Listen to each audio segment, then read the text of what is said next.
Jemaat diundang untuk berdiri. Kita akan memulai kebaktian kita. Kita nyanyikan lagu prosesi kita dari PKJ 27 ayat 1 sampai 3 dan ayat 6. Nyanyikanlah nyanyian baru.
Kebaktian ini berlangsung di dalam nama Bapa, Anak, dan Roh Kudus.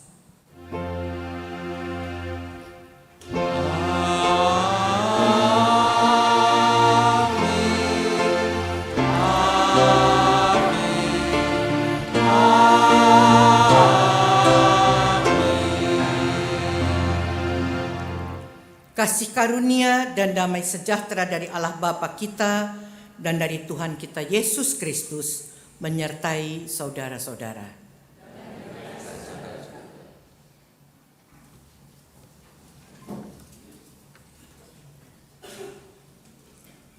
Tema ibadah hari ini, perjumpaan yang menumbuhkan iman dan pertobatan. Nas pembuka diambil dari Mazmur 30 ayat 5 sampai dengan 7.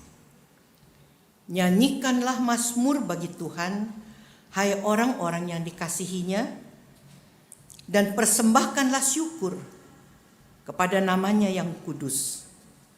Sebab sesaat saja ia murka, tetapi seumur hidup ia murah hati. Sepanjang malam ada tangisan, menjelang pagi terdengar sorak-sorai. Dalam kesenanganku aku berkata, aku takkan goyah untuk selama-lamanya.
Firman-Nya tetap, haleluya. Pimpinannya tetap, haleluya. Sorak-sorai jagat raya, soraklah isi dunia. Puji haleluya.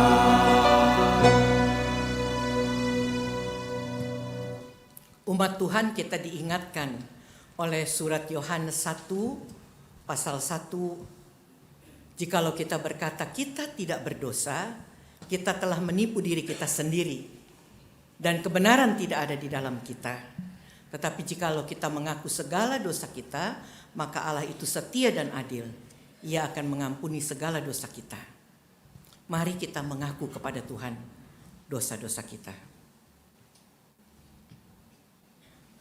Kami sadar Tuhan, kami tidak lebih baik dari orang lain.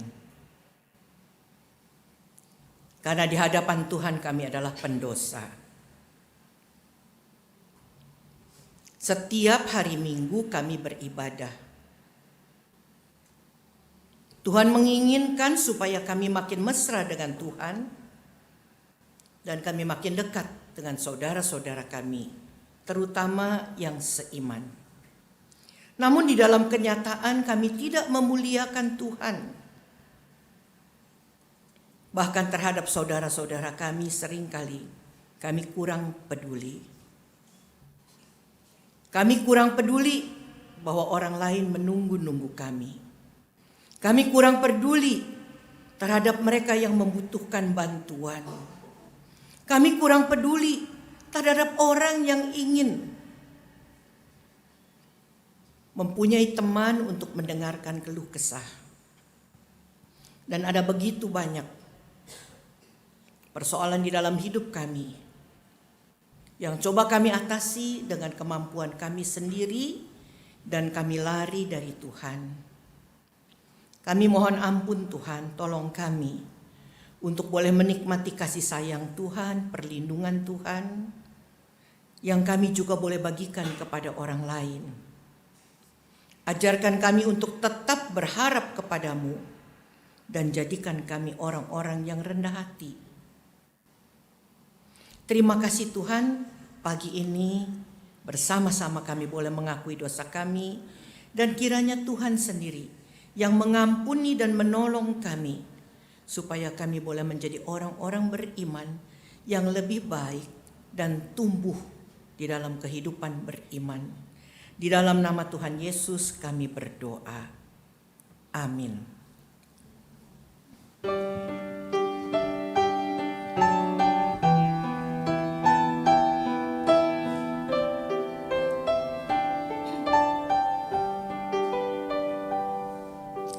Bila ku renung dosaku padamu Tuhan, yang berulang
kita menyambut berita anugerah seperti terdapat di dalam Mazmur 103 ayat 8 sampai dengan 10. Tuhan adalah penyayang dan pengasih, panjang sabar dan berlimpah kasih setia. Tidak selalu ia menuntut dan tidak untuk selama-lamanya ia mendendam. Tidak dilakukannya kepada kita setimpal dengan dosa kita dan tidak dibalasnya kepada kita setimpal dengan kesalahan kita. Demikianlah berita anugerah dari Tuhan.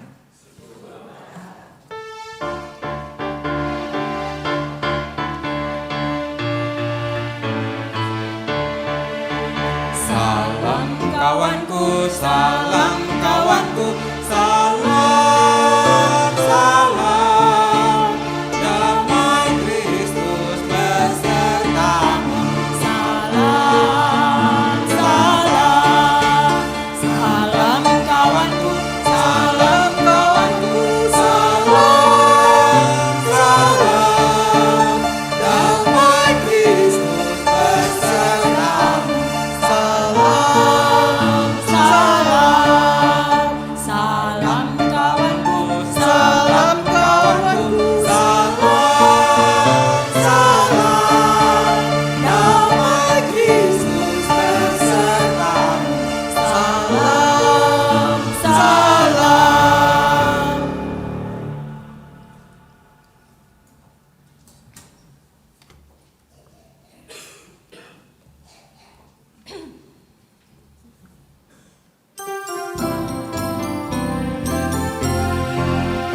Menakjubkan benar, mengagumkan benar, Yesus Tuhanku yang mulia. Orang buta celik, demikian sabdanya, Yesus Tuhanku yang mulia. Menakjubkan benar, mengagumkan benar, Yesus Tuhanku yang mulia. Orang sakit sembuh, demikian sabdanya, Yesus Tuhanku yang mulia.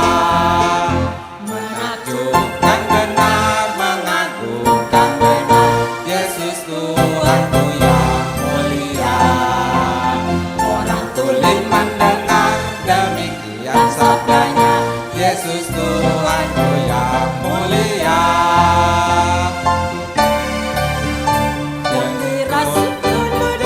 Mengagumkan benar, Yesus Tuhanku yang mulia. Yang dirasuk lepas, demikian sabdanya, Yesus Tuhanku yang mulia.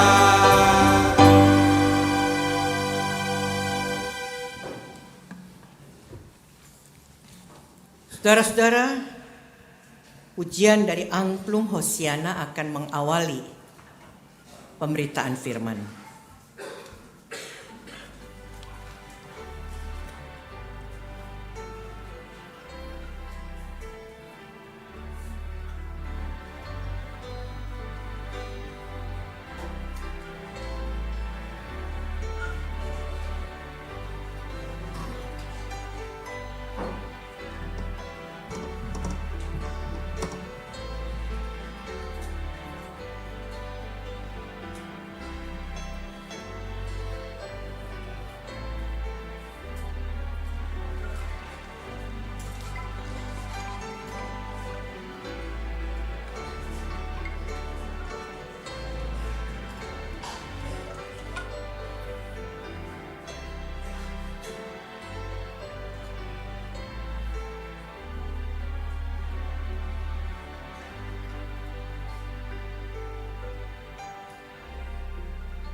Mari kita menyiapkan hati dan pikiran kita berdoa.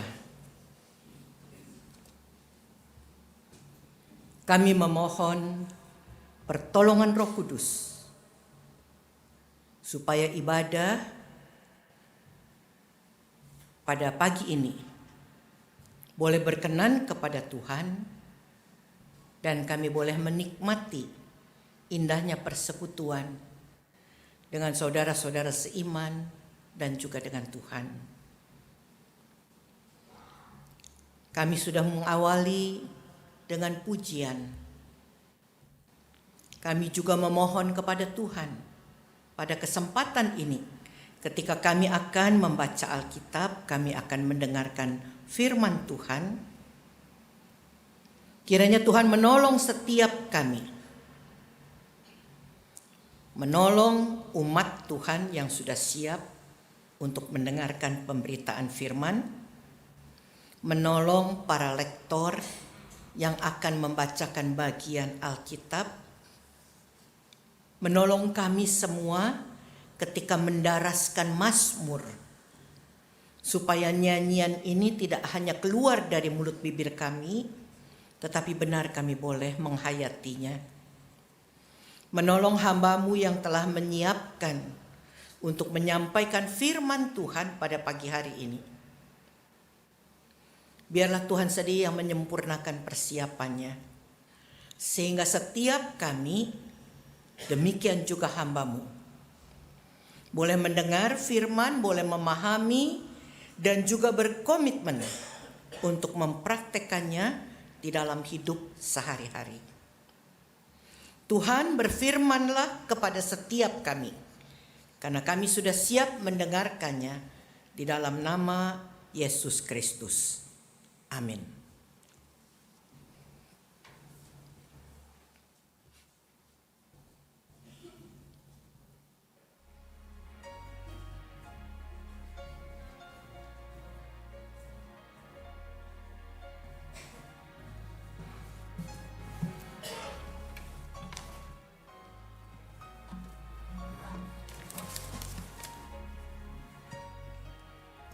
Bacaan dari Kisah Para Rasul pasal 9 ayat 1 sampai dengan ayat 20.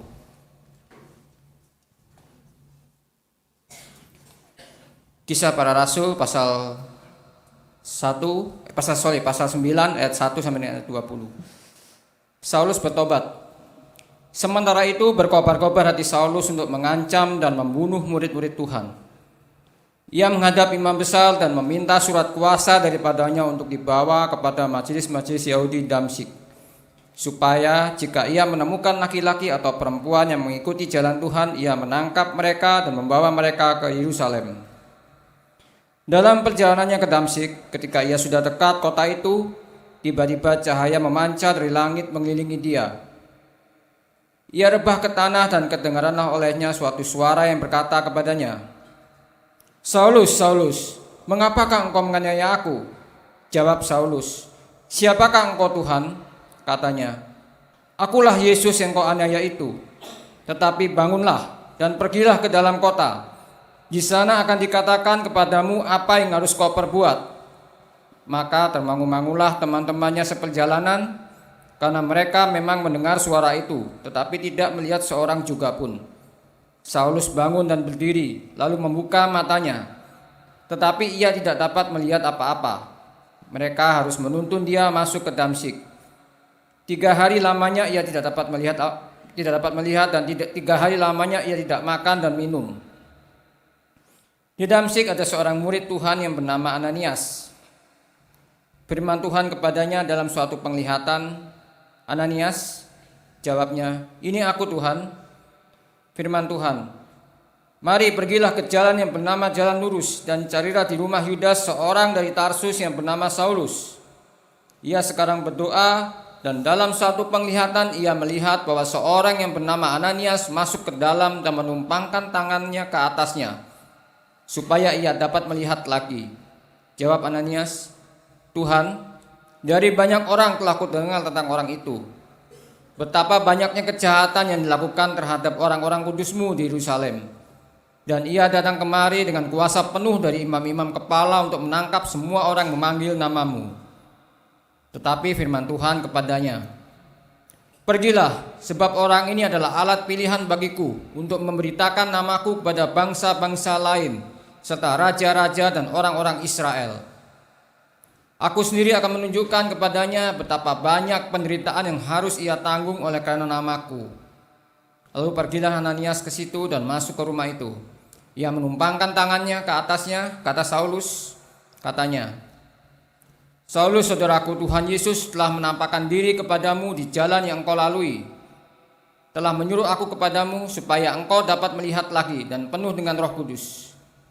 Dan seketika itu juga seolah-olah selaput gugur dari matanya, sehingga ia dapat melihat lagi.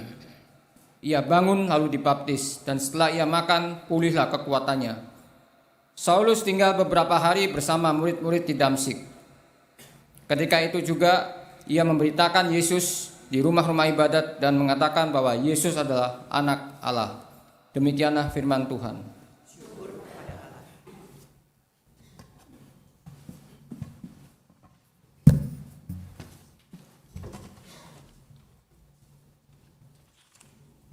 Mazmur 30.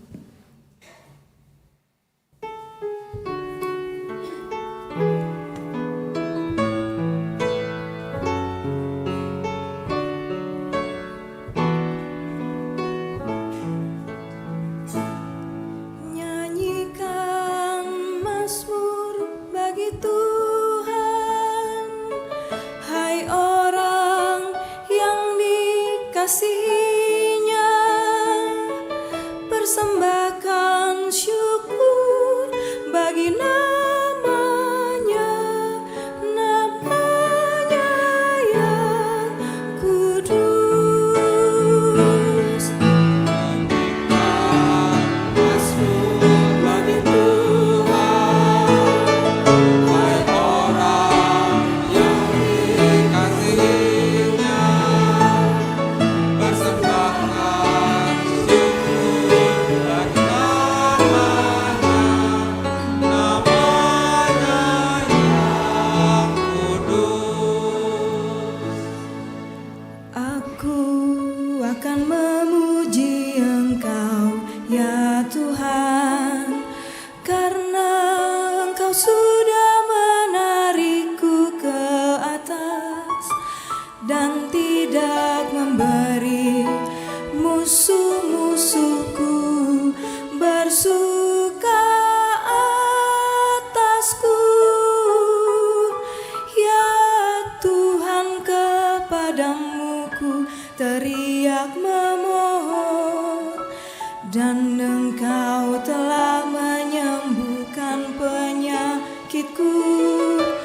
Kau telah mengangkatku dari kematian, Kau hidupkan aku. Nyanyikan mazmur bagi Tuhan, hai orang yang dikasihinya. Persembahkan syukur bagi namanya, namanya yang kudus. Hanyalah sesaat Ia murka padamu, namun sepanjang hidup murah hati padamu. Di sepanjang malam ada ratap tangis, di pagi sorak-sorai. Dalam kesenangan hatiku berkata padamu, aku takkan goyah selamanya, ya Tuhan. Kau tempatkan aku atas gunung-gunung yang kokoh dan teguh. Nyanyikan mazmur bagi Tuhan, hai orang yang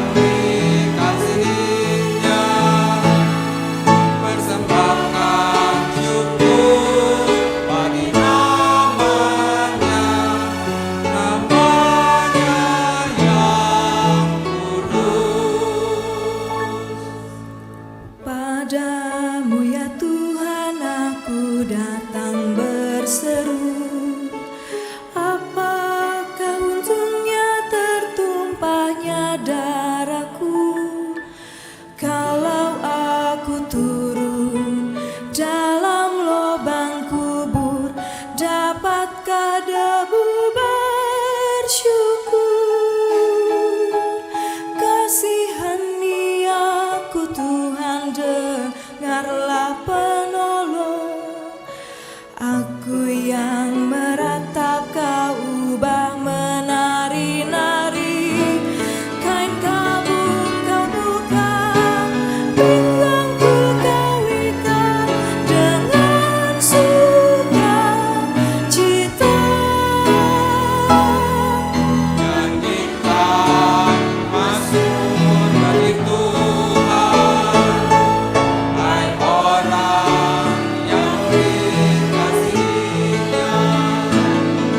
Persembahkan syukur bagi namanya, namanya yang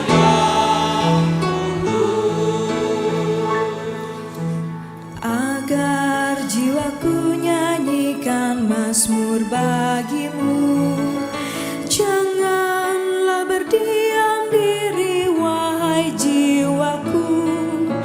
Ya Tuhan Allahku, ku nyanyikan syukur selamanya bagimu.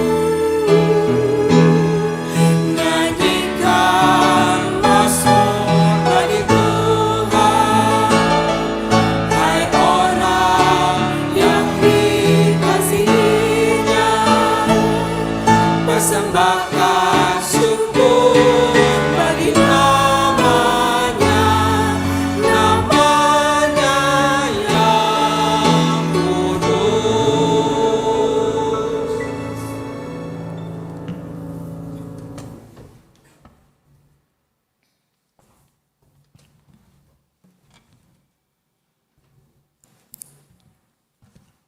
Bacaan Wahyu 5 ayat 11.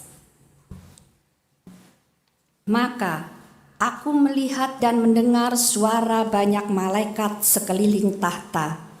Makhluk-makhluk dan tua-tua itu, jumlah mereka berlaksa-laksa dan beribu-ribu laksa. Katanya dengan suara nyaring, anak domba yang disembelih itu layak untuk menerima kuasa dan kekayaan dan hikmat dan kekuatan dan hormat dan kemuliaan dan puji-pujian. Dan aku mendengar semua makhluk yang di sorga dan yang di bumi dan yang di bawah bumi dan yang di laut dan semua yang ada di dalamnya berkata, bagi Dia yang duduk di atas tahta dan bagi Anak Domba adalah puji-pujian dan hormat dan kemuliaan dan kuasa sampai selama-lamanya. Dan keempat makhluk itu berkata, amin. Dan tua-tua itu jatuh tersungkur dan menyembah. Demikianlah firman Tuhan. Bacaan yang berikut diambil dari kitab Injil Yohanes pasal 21 ayat 1 sampai dengan 19. Kitab Injil Yohanes 21 ayat 1 sampai dengan 19. Kemudian Yesus menampakkan diri lagi kepada murid-muridnya di pantai Danau Tiberias, dan ia menampakkan diri sebagai berikut.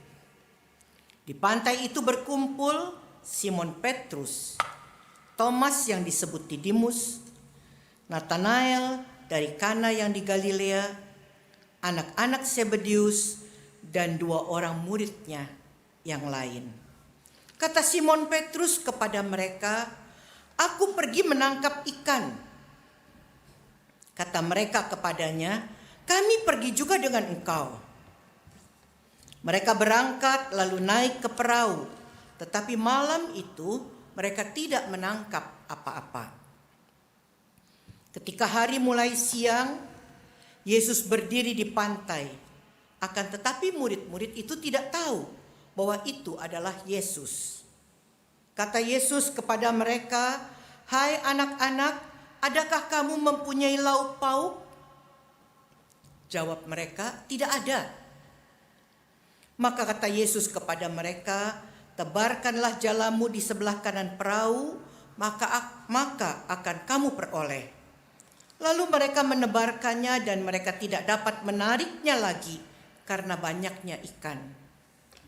Maka murid yang dikasihi Yesus itu berkata kepada Petrus, "Itu Tuhan."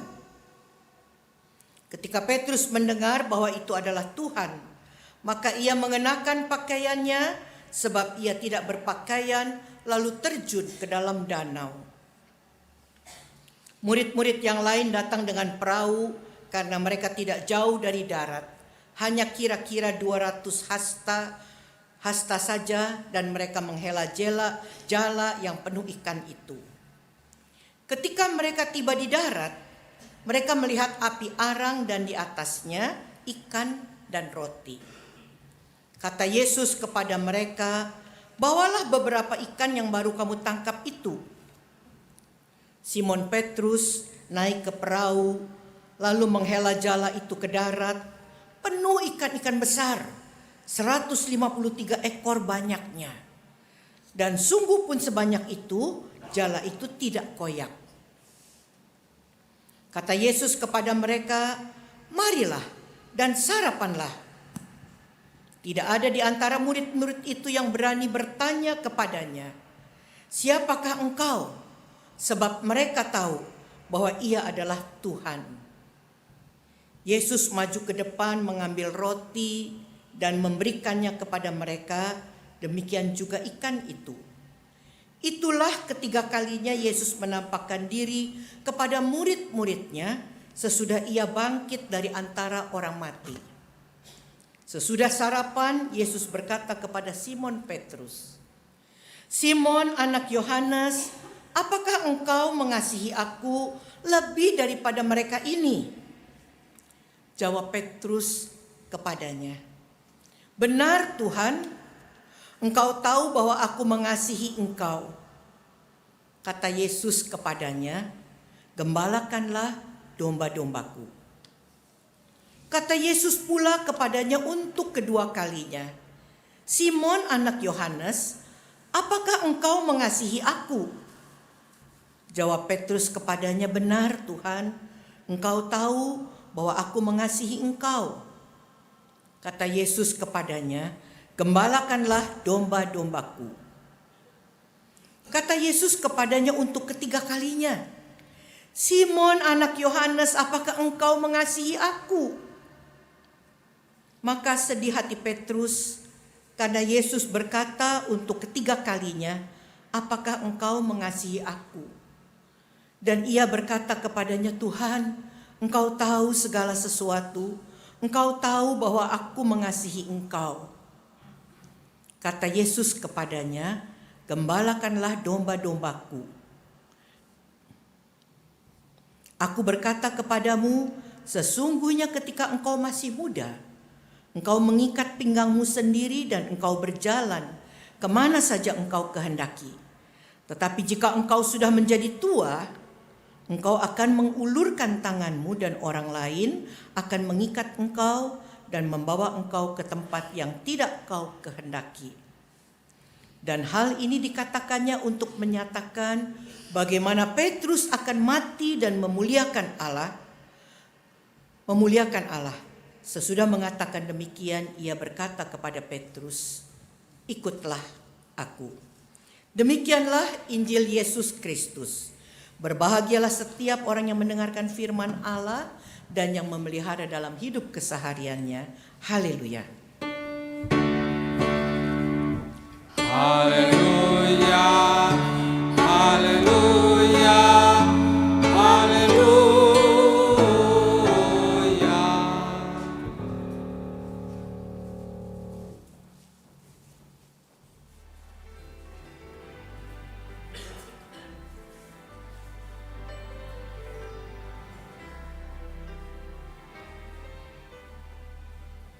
Saudara-saudara yang dikasihi oleh Tuhan Yesus Kristus, tema kita hari ini berbicara tentang perjumpaan yang menumbuhkan iman dan pertobatan.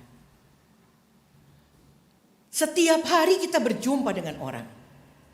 Apakah orang baru, orang lama yang sudah kita kenal, atau mungkin tidak kita kenal tapi kita sering ketemu dengan dia.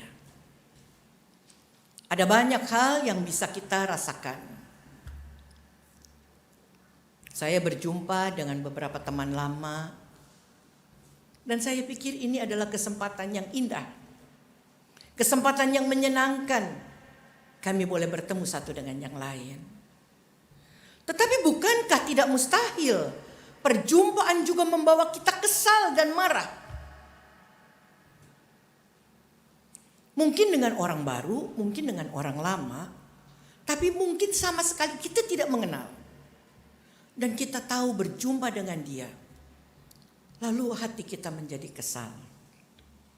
Nah, hari ini kita berbicara tentang perjumpaan yang membuat seseorang mengalami perubahan.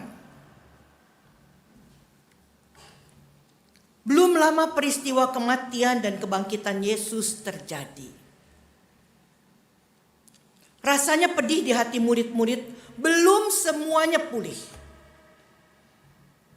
Sudah 2 kali Yesus menampakkan diri kepada murid-murid dan tidak bersama-sama semuanya. Juga dalam kesempatan yang berbeda. Yesus wafat, kemudian bertemu dengan murid-murid. Yesus menjumpai 2 kali, tetapi dengan murid yang tidak selalu sama. Apakah tidak ada pertanyaan yang timbul di hati murid-murid? Memang itu surprise. Murid-murid mulai berpengharapan, namun sejujurnya belum betul-betul memulihkan segenap hatinya. Sebelum Yesus mengalami derita dan wafatnya, mereka senantiasa bersama-sama kemanapun mereka pergi. Dan setelah kematian dan kebangkitan itu, mereka tidak selalu bersama-sama dengan Yesus. Yesus muncul, dikatakan baru 2 kali. Kali ini Yohanes 21 berkisah tentang Yesus yang sekali lagi menampakkan diri kepada murid-muridnya di tepi danau Tiberias. Danau ini cukup luas, sangat dikenal oleh orang-orang di Galilea. Terlebih lagi murid-murid Yesus yang dulunya adalah penjala ikan. Nah, rupanya murid-murid Yesus mulai kembali pada kesibukan yang dulu yang mereka geluti setiap hari, yaitu menjala ikan. Mereka tidak lagi benar-benar menggumuli soal mengikut Yesus. Mereka tidak tahu harus berbuat apa. Sebab itu mereka kembali menjala ikan. Pagi itu ada 7 orang murid Yesus di danau di mana mereka biasa menjala. Nama-nama yang disebutkan Petrus, Thomas, Nathanael, Yakobus, dan Yohanes, dan 2 orang lagi yang tidak disebutkan namanya. Kemudian Petrus berkata kepada kawan-kawannya, "Saya akan menangkap ikan." Dan kawan-kawan yang lain berkata, "Kami juga ikut." Semalaman mereka di perahu di tengah danau. Mereka sama sekali tidak berhasil menangkap seekor ikan pun. Padahal mereka adalah penjala ikan yang pasti tahu situasi di danau Galilea. Bayangkan saudara-saudara, mereka semua penjala ikan, tapi sampai menjelang siang tidak seekor pun yang berhasil mereka tangkap. Mereka juga kecewa. Kenapa hari ini tidak ada ikan? Ketika hari mulai terang, ada seorang yang berdiri di pantai, memandangi mereka dan menyapa serta bertanya kepada mereka, "Hai anak-anak, adakah kamu mempunyai lauk pauk?" Mereka tidak tanya siapa kamu. Kenapa tanya-tanya? Mereka sepertinya spontan saja menjawab, tidak ada. Mereka menyadari dengan siapa. Mereka tidak menyadari dengan siapa mereka berbicara. Maka kata Yesus kepada mereka, tebarkanlah jalamu di sebelah kanan perahu, maka akan kamu peroleh. Lalu mereka menebarkannya, dan ternyata mereka tidak dapat menarik jala itu karena begitu banyak ikan di dalam jala mereka. Sebuah sapaan yang mestinya sangat familiar di telinga mereka. Sebuah perintah yang entah kenapa mereka menurut begitu saja, tanpa ragu, dan hasilnya sungguh luar biasa. Mereka tidak dapat menarik jala mereka karena jala mereka penuh ikan. Maka Yohanes, salah seorang murid yang sangat dikasihi Yesus itu, tiba-tiba tersadar dan mengenal yang menyapa itu adalah Yesus. Coba kita bayangkan, sekali lagi hati mereka belum pulih. Tahu-tahu disapa, seolah-olah mereka kena hipnotis.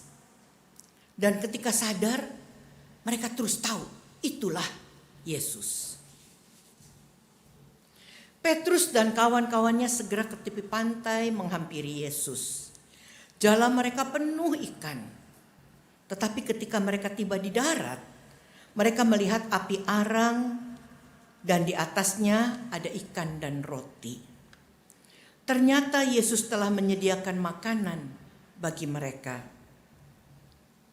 Yesus pun menghargai jerih lelah murid-muridnya dan meminta mereka membawa beberapa ekor ikan tangkapan mereka yang jumlahnya sangat banyak itu.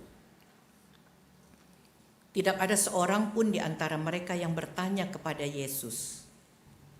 Kini mereka sudah tahu dan mereka mengalami sendiri, itulah Yesus, Tuhan. Seperti terhadap dua orang yang ke Emmaus, mungkin saudara-saudara masih ingat cerita dua orang ke Emmaus? Di sini Yesus bertindak sebagai tuan rumah, sebagai kepala keluarga. Dia mengambil roti, maju ke depan, dan membagikannya kepada murid-muridnya. Sungguh mereka seolah terbius dan membisu. Ini penampakan guru mereka. Penampakan Yesus untuk ketiga kalinya. Mereka makin diyakinkan bahwa apa yang dikatakan Yesus pada waktu yang lalu sungguh-sungguh menjadi suatu kenyataan. Jadi selama mereka menjalani, mereka tidak sadar. Sekarang mereka baru, benar kata Yesus. Dia akan menderita, dia akan disiksa, dia akan mati, dia akan bangkit. Selanjutnya sesudah sarapan terjadi percakapan secara pribadi Tuhan Yesus dan Simon Petrus di depan murid-murid yang lain. Pertanyaan Yesus, Simon anak Yohanes, apakah engkau mengasihi aku lebih daripada mereka ini? Sebuah pertanyaan yang mestinya menjadi pertanyaan bagi kita. Kenapa Yesus bertanya membandingkan kasih Simon dengan mereka?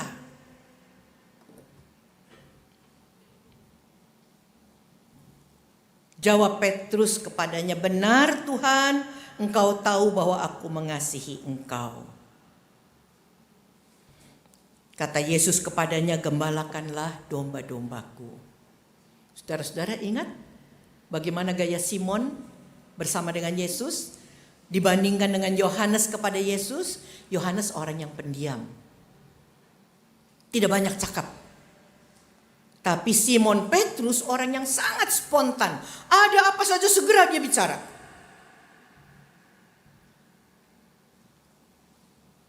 Dan Yesus ingin menyentuh hati Petrus. Untuk kedua kalinya Yesus bertanya, Simon anak Yohanes, apakah engkau mengasihi aku? Pertanyaan ini tidak diembel-embeli, lebih dari mereka. Jawab Petrus kepadanya, benar Tuhan, engkau tahu bahwa aku mengasihi engkau. Kata Yesus kepadanya, gembalakanlah domba-dombaku. Saudara-saudara, saya pikir di sini ada begitu banyak pasangan yang mungkin menikah sudah 10, 20, 30, 40 tahun. Ketika pernikahan mengucapkan janji, aku mengasihimu. Bagaimana kalau saudara-saudara ditanya oleh pasangan saudara-saudara, benar, kamu sayang aku? Jawabnya apa? Barangkali tanpa rasa apa-apa, kayak gak ngerti aja. Sehari-hari juga diurusin. Atau ada yang barangkali bicara dengan mesra, sungguh aku mengasihimu. Itu kalau satu kali tanyanya. Kalau 2 kali, gak percaya ya? Ya udah kalau gak percaya.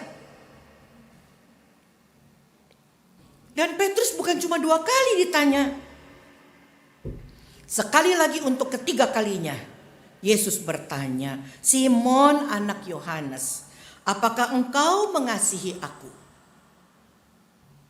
Simon tersentak. Dia sungguh sangat terkejut dengan pertanyaan Yesus sampai 3 kali. Sedih hati Petrus.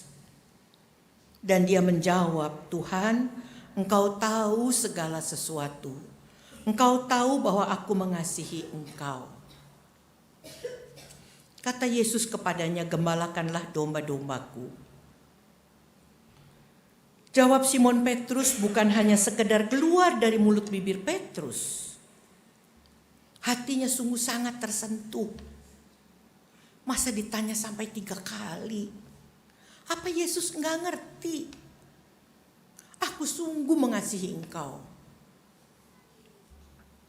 Sengaja atau tidak sengaja seolah Petrus diingatkan akan perbuatan pada waktu yang lalu ketika dulu dia mati-matian berjanji akan membela Yesus. Jika Yesus mengalami ancaman, sebelum orang melukaimu, sebelum orang membuat kamu mati, orang itu harus melangkahi mayatku. Begitu kata Simon Petrus. Tapi kenyataannya Petrus malah sembunyi dan mengingkari Yesus. Bukan hanya sekali, sampai 3 kali. Dan setelah itu dia tahu, Yesus ditangkap, diseret, disiksa. Petrus cuma mengikuti dari jauh.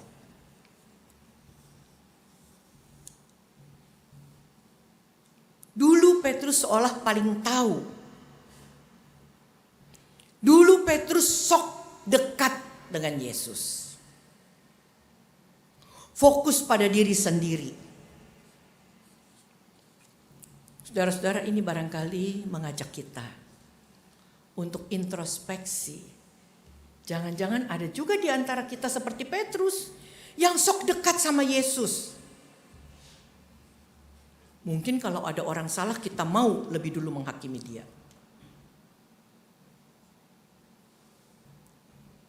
Mungkin kalau ada orang berbuat sesuatu yang barangkali dianggap tidak Kristiani, lalu segera dikritik. Tetapi mengikuti Yesus bukan sekedar aktivitas. Dan ternyata Yesus yang sudah bangkit mengingatkan semua pengingkaran Petrus. Sampai 3 kali Yesus bertanya kepada Petrus, apakah engkau mengasihi aku? Saudara-saudara, penulis-penulis Injil sama sekali tidak berbicara tentang pertanyaan Yesus kepada murid-murid yang lain tentang cinta mereka kepada Yesus. Yohanes tidak ditanya, apalagi Thomas yang pernah bilang, aku tidak percaya kalau belum menusukkan jariku. Tidak ada seorang murid yang ditanya oleh Yesus, hanya Petrus. Pertanyaan pertama dirasakan Petrus mungkin sebagai pertanyaan biasa. Tapi dengan pertanyaan kedua sungguh Petrus terkejut. Sedih, putus asa dengan dirinya sendiri. Aduh, barangkali kalau bahasa sekarang, kok goblok bener aku ini.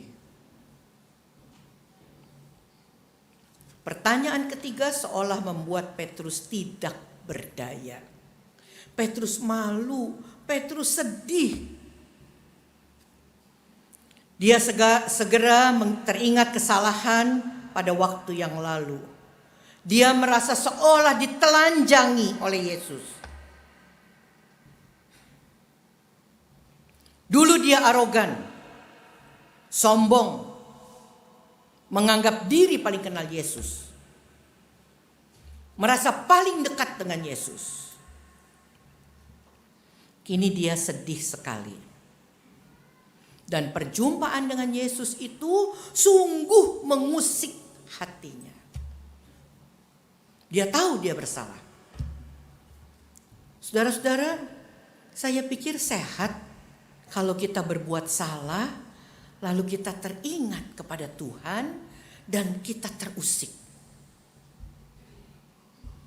Tetapi banyak orang sekarang ini yang hatinya mati. Bohong yang gak rasa dosa. Mencuri, korupsi gak merasa dosa. Membunuh anaknya merasa biasa. Melakukan perzinahan sembarangan juga merasa tidak bersalah. Dan saya pikir hati kita perlu diasah kembali. Pengalaman Petrus seharusnya menjadi pengalaman kita. Pertanyaan dan percakapan Yesus dengan Petrus dalam suasana yang serius. Pernahkah saudara-saudara, Bapak Ibu, mendapat pertanyaan dari orang yang sangat mengasihi tentang kasih yang ada terhadapnya karena kita sudah berbuat kesalahan? Satu kali pertanyaan mungkin kita jawab dengan ringan. Ya iyalah, kalau enggak ngapain hidup sama-sama selama ini? Tapi bagaimana jika pertanyaan itu secara serius dilontarkan sampai 3 kali, justru menyangkut kesalahan kita pada masa lampau? Kini Petrus sadar, dia tidak menganggap dirinya hebat. Dan ternyata memang tidak lebih hebat dari saudara-saudara yang lain. Penyangkalan Petrus yang menyedihkan telah meyakinkan dirinya tentang kebodohannya sendiri, tentang kesombongannya.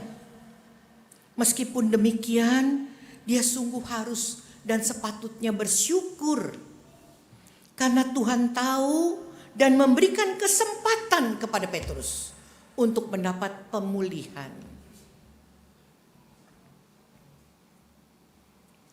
Saudara-saudara, saya kemarin ketemu dengan seorang teman. Dia merasa disingkirkan oleh banyak kawan-kawannya.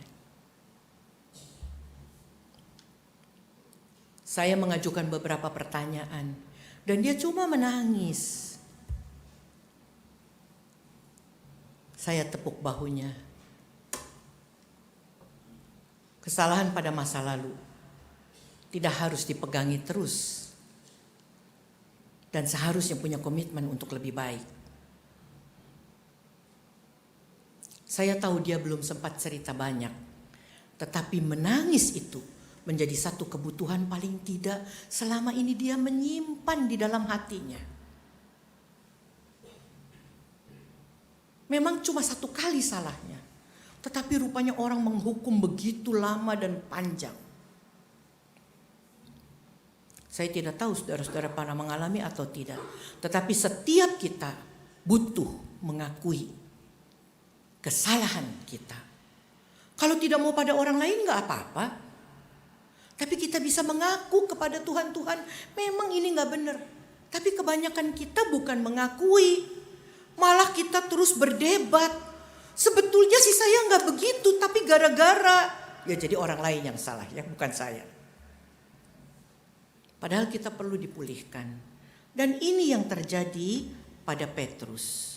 Yesus Tuhan mengasihi dan Yesus adalah penyelidik hati. Petrus menjawab Tuhan bahwa ia mengasihinya. Petrus sadar akan kelemahannya. Dia sungguh butuh kekuatan dan itu hanya dapat menjadi bagian hidupnya karena Sang Juru Selamat. Bukan anggapan dirinya yang paling yakin. Justru kebahagiaan dan kesempatan terbaik itu ketika dia dengan rendah hati dan yakin memandang Yesus. Engkau tahu Tuhan bahwa aku mengasihi engkau. Petrus tidak boleh hanya berfokus pada diri sendiri. Dia juga harus sungguh-sungguh memikirkan apa yang harus dia lakukan sebagai orang yang mengasihi Yesus. Seakan Yesus hendak berkata, kamu mengasihi aku Petrus? Lakukanlah apa yang kutugaskan dan ikutilah teladanku.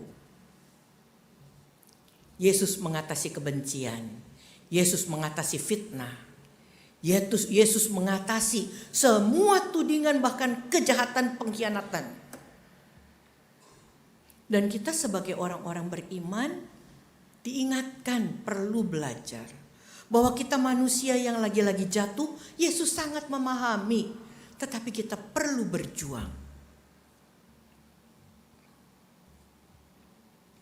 Petrus sadar mengasihi Yesus. Berarti memberikan segalanya. Memberikan hidupnya bagi Yesus. Nah, apakah arti perjumpaan kita? Saya dan saudara dengan Yesus yang bangkit. Yesus yang bangkit jangan cuma lewat hari Paskah. Tapi mestinya menyentuh hati kita. Apa artinya Yesus? Apa artinya mengasihi Tuhan?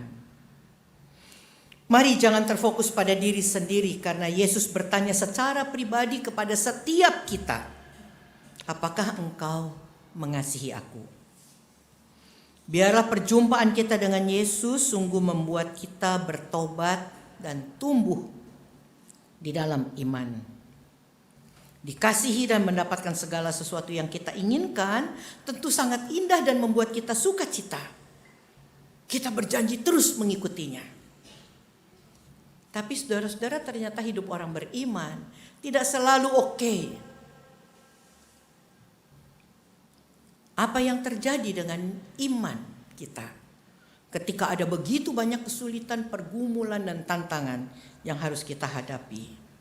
Dan Yesus tetap berkata, jika kamu mengasihi aku, kamu akan menuruti segala perintahku. Sungguhkah kita mengasihi Tuhan dan akan menuruti segala perintahnya? Ketika kita senang, ketika kita mengasihi Tuhan, kita senang melakukan apa saja yang Dia inginkan. Benarkah? Amin.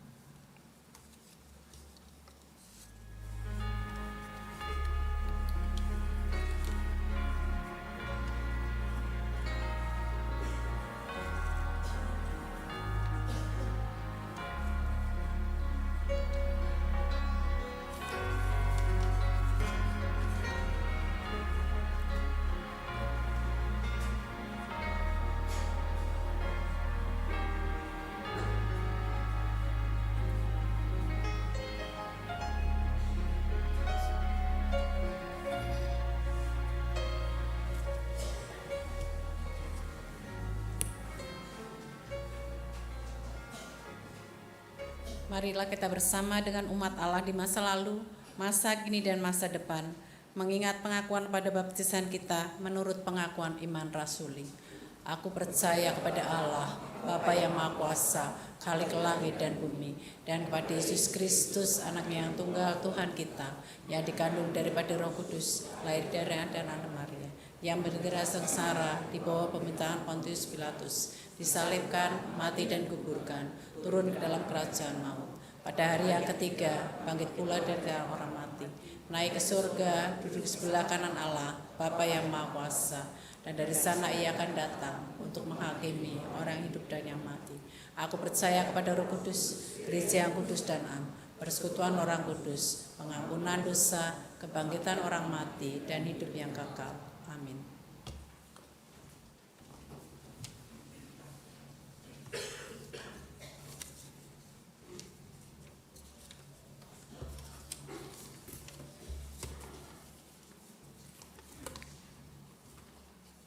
Saudara-saudara, pada hari ini, pada pagi ini ada 2 komisi yang akan dilantik.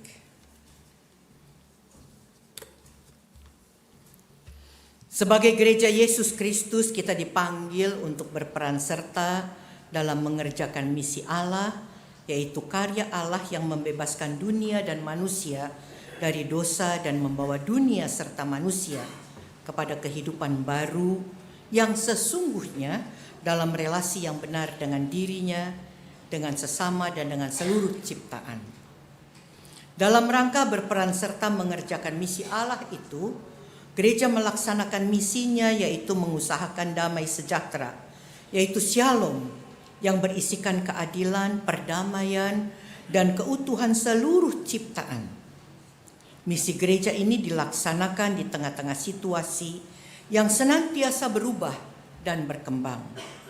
Karena itu, agar misinya dapat dilaksanakan dengan baik, gereja dalam keseluruhan dan keutuhannya dipanggil untuk terus-menerus melakukan pembangunan jemaat, yaitu pembangunan spiritual dalam pengertian yang seluas-luasnya.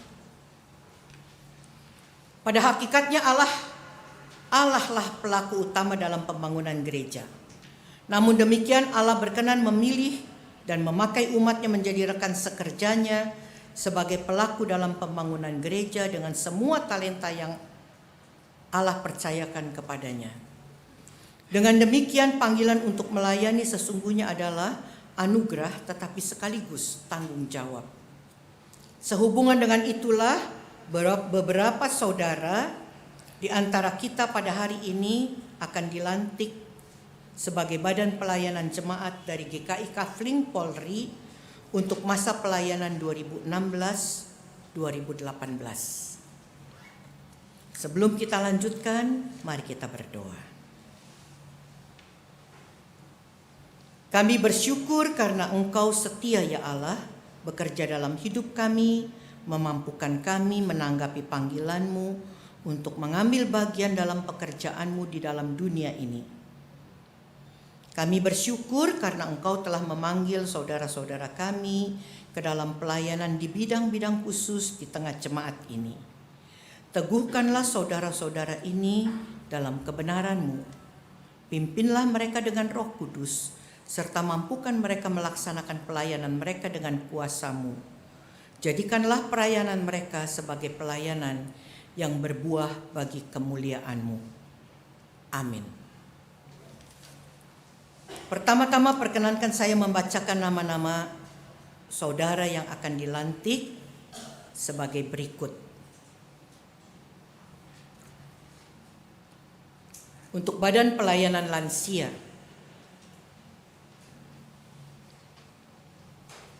Ketua Widya Handoyo, Sekretaris Erna Mulia, Bendahara Esther Perdana, Bidang Persekutuan Yohana Kuncoro, Komaria Diau Gyoknyo, Yuni Meliawati. Bidang Pembinaan Inawati Martanto, Evi Oktaviani. Bidang Sarpen Maria Josephine Teking Hong dan Martini Tasmin. Untuk Badan Pelayanan Kasih, Ketua Inawati Martanto, Sekretaris Tri Utami, Bendahara Adeline Sri Utari.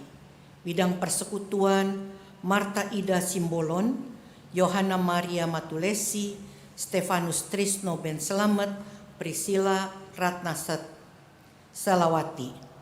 Bidang Pembinaan Warih Desantoro, Nani Wijaya Suryani, Herlianti Halid, dan Bidang Sarpen Adeline Sri Utari. Saya mengundang saudara-saudara yang akan dilantik untuk berdiri menyatakan keyakinan dan janji saudara-saudara dengan jujur dan tulus hati di hadapan Tuhan dan jemaatnya.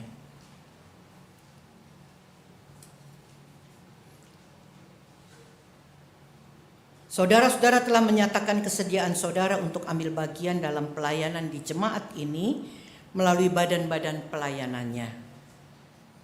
Percayakah saudara-saudara bahwa sesungguhnya Allah sendiri melalui jemaatnya di sini telah memanggil saudara-saudara ke dalam pelayanan, badan pelayanan lansia dan badan pelayanan kasih.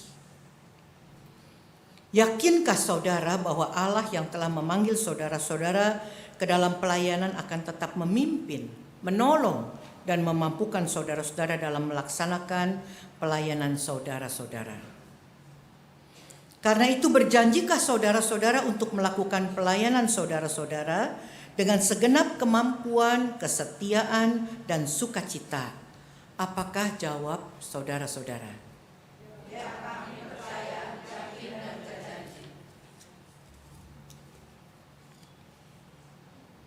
Saudara-saudara, setelah berkat, kita bersama-sama menyambut dengan doksologi dari Kidung Jemaat 303. Allah sumber damai sejahtera yang telah memanggil saudara-saudara ke dalam pelayanan, badan pelayanan lansia dan badan pelayanan kasih, kiranya menguduskan dan memelihara roh, jiwa, dan tubuh saudara hingga tak bercacat pada kedatangan Yesus Kristus Tuhan kita. Ia yang memanggil saudara adalah setia, ia juga akan menggenapinya. Amin.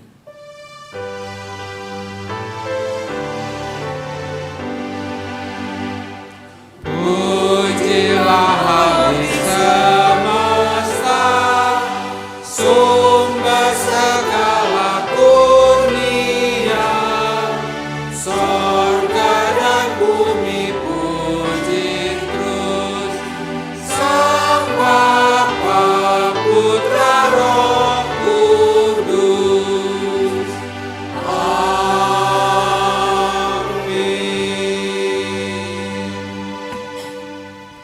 Jemaat dipersilakan duduk.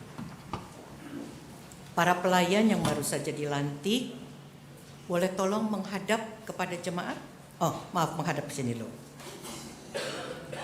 Saudara-saudara pelayan Tuhan yang baru,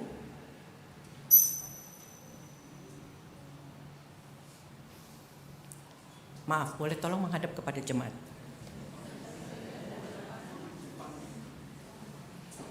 Saudara-saudara pelayan Tuhan yang baru, inilah jemaat Tuhan yang menantikan pelayanan saudara-saudara. Karena itu berdirilah teguh, jangan goyah, dan giatlah selalu dalam pekerjaan Tuhan. Sebab kamu tahu bahwa dalam persekutuan dengan Tuhan, jerih payahmu tidak sia-sia.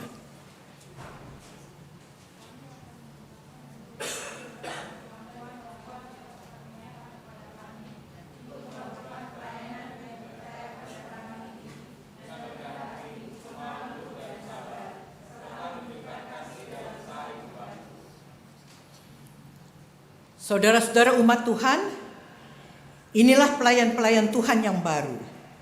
Sambutlah, dukunglah, dan bekerja samalah dengan mereka dalam membangun jemaat Tuhan.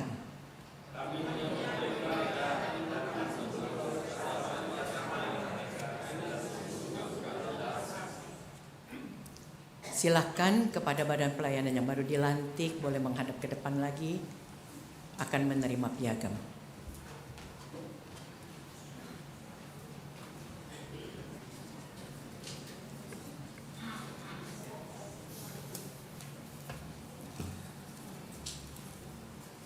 Para anggota yang telah dilantik silakan duduk terlebih dahulu.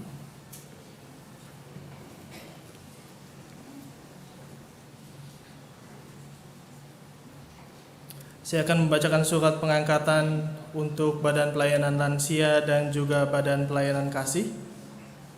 Yang pertama, surat pengangkatan Badan Pelayanan Lansia nomor 18/GKI KPL/4/2016 bahwa berdasarkan keputusan Majelis Jemaat GKI Kafling Polri, Jalan Hadiah 1, Kafling Polri Blok D 14 nomor 1203 Jelambang, melalui persidangannya pada tanggal 20 Maret 2016, dengan ini mengangkat Badan Pelayanan Lansia GKI Kafling Polri untuk masa pelayanan April 2016 hingga Maret 2018 dengan susunan sebagai berikut: Ketua Ibu Widya Handoyo, Sekretaris Ibu Erna Mulia, Bendahara Ibu Esther Perdana, Bidang Persekutuan Ibu Yohana Kuncoro, Ibu Komaria, Ibu Liao Gioknio, dan Ibu Yuni Meliawati. Kemudian bidang pembinaan Ibu Inawati Martanto, Ibu Evi Oktaviani. Bidang sarana penunjang Ibu Maria Yosefin, Ibu T. King Hong, dan Ibu Martini Tasmin. Kiranya Roh Kudus memperlengkapi saudara-saudara untuk melaksanakan tugas dan panggilan ini. Jakarta, 10 April 2016, Majelis Jemaat GKI Kafling Polri, Ketua Umum Pendeta Yael Lamurahan, dan Sekretaris Umum Penatua Lisdiana Suryadi. Dan yang kedua, Surat Pengangkatan Badan Pelayanan Kasih nomor 29 garing GKI KPL garing 4 garing 2016, berdasarkan keputusan Majelis Jemaat GKI Kafling Polri Jalan Hadiah 1 Kafling Polri Blok D 14 nomor 1203 Jelambang, melalui persidangannya pada tanggal 20 Maret 2016, dengan ini mengangkat Badan Pelayanan Kasih GKI Kafling Polri untuk masa pelayanan April 2016 hingga Maret 2018 dengan susunan sebagai berikut: Ketua Ibu Inawati Martanto, Sekretaris Ibu Tri Utami, Bendahara Ibu Adeline Sri Utari, Bidang Persekutuan Marta Ida Simbolon, Ibu Yohana Maria Matulesi, Bapak Stefanus Tresno Ben Slamet, dan Ibu Priscilla Ratna Selawati. Bidang Pembinaan Bapak Warih Desantoro, Ibu Nani Wijaya Suryani, dan Ibu Herlianti Halid. Dan bidang sarana penunjang Ibu Adeline Sri Utari. Kiranya Roh Kudus juga memperlengkapi saudara dan saudari sekalian untuk melaksanakan tugas dan panggilan ini. Jakarta, 10 April 2016, Majelis Jemaat GKI Kafling Polri, Ketua Umum Pendeta Yael Lamurahan, dan Sekretaris Umum Penatua Lisdiana Suryadi. Kepada Ketua dari kedua badan pelayanan, Ibu Widya Handoyo dan Ibu Inawati Martanto, untuk maju ke depan untuk diberikan piagam.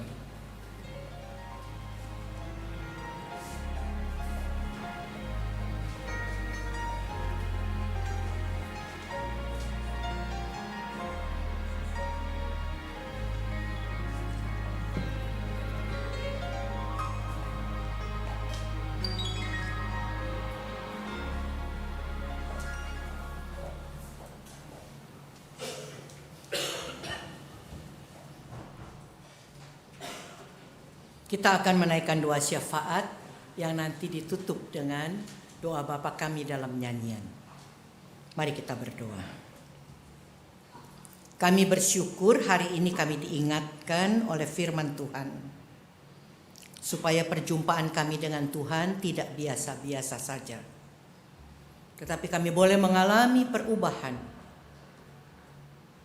Iman kami makin bertumbuh, dan kami sungguh-sungguh setiap hari bertobat. Kami bersyukur pada hari ini kami boleh bersama-sama menyaksikan, mendukung, dan mendoakan saudara-saudara yang terpanggil untuk ikut di dalam pelayanan atau mengambil bagian dalam pelayanan Badan Pelayanan Lansia dan Badan Pelayanan Kasih. Makin bertambah usia jemaat ini, berarti makin banyak orang lanjut usia. Kami berdoa untuk Badan Pelayanan Lansia supaya dapat memberikan yang terbaik kepada Bapak Ibu lanjut usia, sehingga boleh menikmati di usia yang lanjut akan cinta kasih dan pemeliharaan Tuhan. Kami bersyukur juga kalau pada hari ini boleh diresmikan Badan Pelayanan Kasih. Gereja terpanggil untuk menyatakan cinta kasih Tuhan.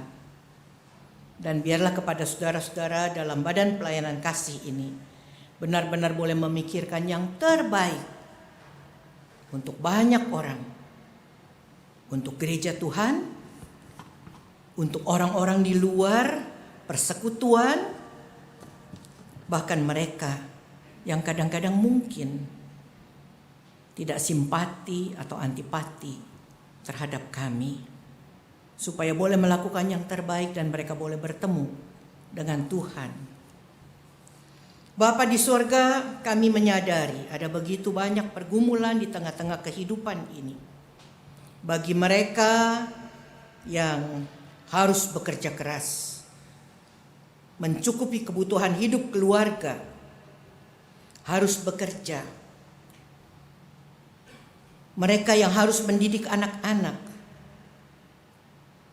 memberikan kecukupan bagi orang-orang yang menjadi tanggung jawabnya. Tuhan tolong berikan kemampuan kepada saudara-saudara kami untuk bergantung bukan pada pekerjaan tetapi pada sumber berkat, yaitu Tuhan sendiri, supaya Tuhan bisa memberikan pekerjaan yang sesuai dengan kebutuhan mereka. Kami berdoa untuk para muda-mudi. Kami berdoa untuk mereka yang hidup sendiri, yang mengharapkan mendapatkan pasangan hidup. Biarlah Tuhan juga berkati, supaya dalam perjalanan ini orang-orang yang merindukan hidup berkeluarga boleh mendapatkan pasangan seperti yang Tuhan juga kehendaki. Kami berdoa untuk mereka yang sedang sakit, mereka yang dalam pemulihan, mereka yang sakit berat dan masih berharap terus kepada Tuhan. Biarlah mereka boleh melihat cinta kasih Tuhan di dalam kehidupan mereka. Kami teringat kepada anak-anak kami yang sedang menghadapi ujian sekolah maupun ujian nasional. Tuhan berkati mereka supaya mereka boleh berjuang dengan sungguh-sungguh dan mengalami berkat Tuhan. Kami mau menyerahkan pemerintah kami mau menyerahkan juga Bapak Gubernur, Bapak Presiden, para menteri, bahkan juga sampai ke tingkat RW dan RT.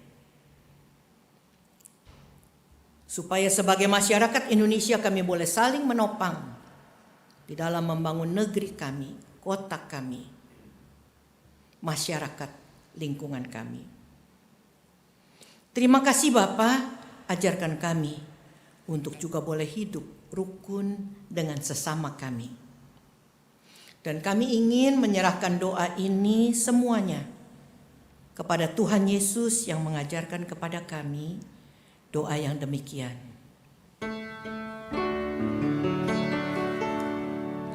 Bapa kami yang ada di sorga, dikuduskanlah namamu, datanglah kerajaanmu, jadilah kehendakmu di bumi seperti di sorga.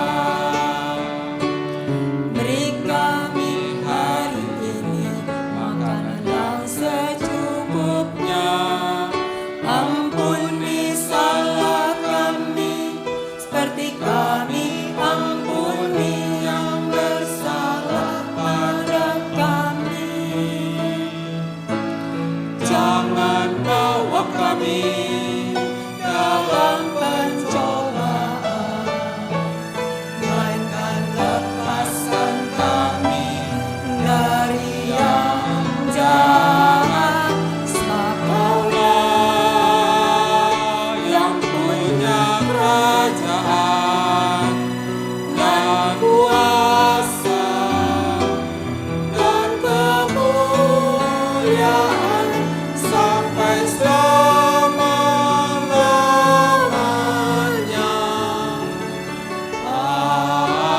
Amin. Amin.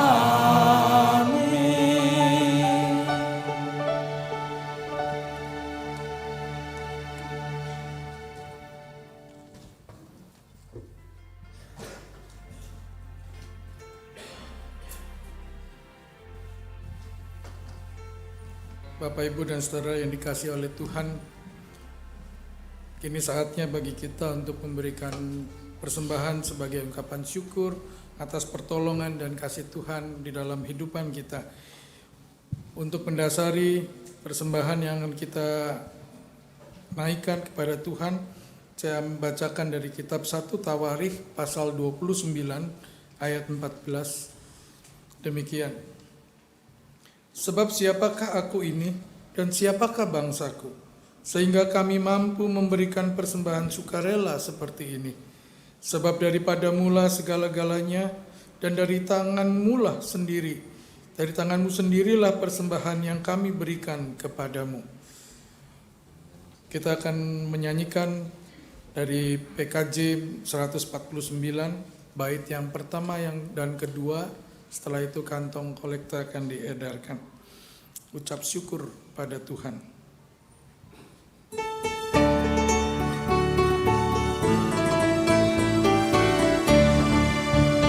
Ucap syukur pada Tuhan karena kita diselamatkan oleh-Nya.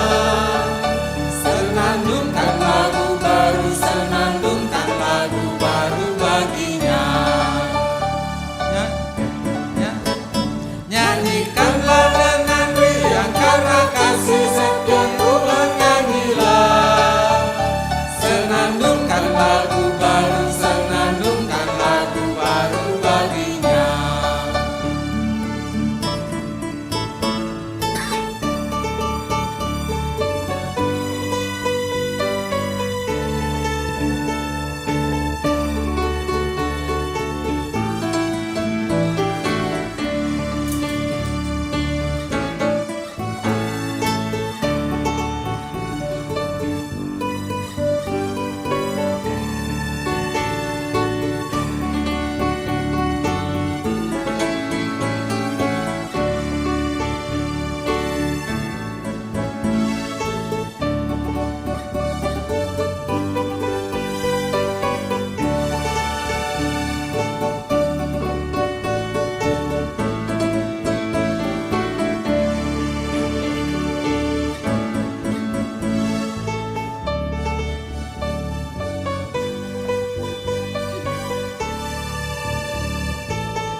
Muliakan nama Tuhan karena kuasa-Nya Allah dimuliakan.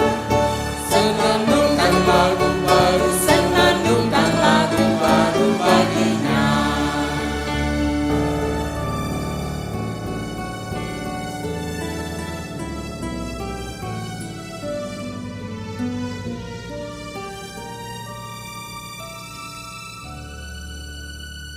Mari kita berdoa. Allah Bapa di surga, kami sungguh mengucap syukur untuk kasih penyertaan Tuhan di dalam hidupan kami. Begitu banyak berkat yang Tuhan berikan pada kami, sungguh sepatutnya dan selayaknya lah bagi kami untuk menaikkan persembahan syukur ini kepada Tuhan. Kau juga menolong majelis jemaat di GKI Kafling Polri ini, agar boleh mengelola persembahan syukur ini dengan bijaksana, untuk melakukan pekerjaan-pekerjaan Tuhan yang Tuhan telah sediakan. Kami menaikkan syukur kami di dalam nama Tuhan kami Yesus Kristus. Amin.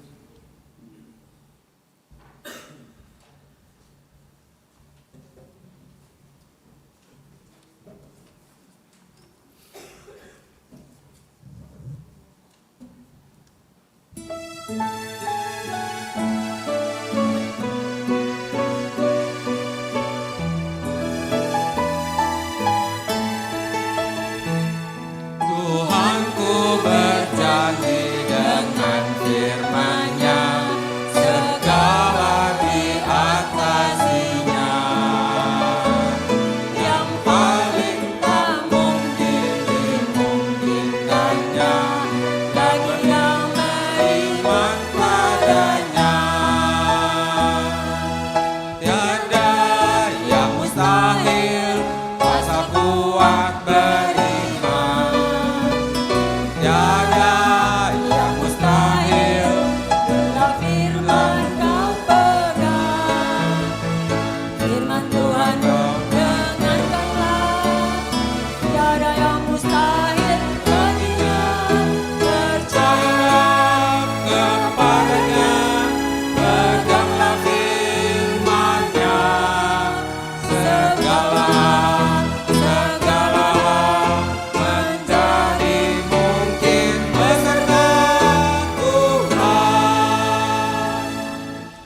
Meski kau digoncang gelombang cemas, firman-Nya tetap jangkarmu. Dan biar manusia lemah dan fana, firman Tuhan pegangan teguh. Tiada yang mustahil, asal kuat beriman. Tiada yang mustahil, bila firman kau pegang. Firman Tuhanmu dengarkanlah. Tiada yang mustahil baginya, percayalah kepadanya, peganglah firman-Nya. Segala hal menjadi mungkin beserta Tuhan.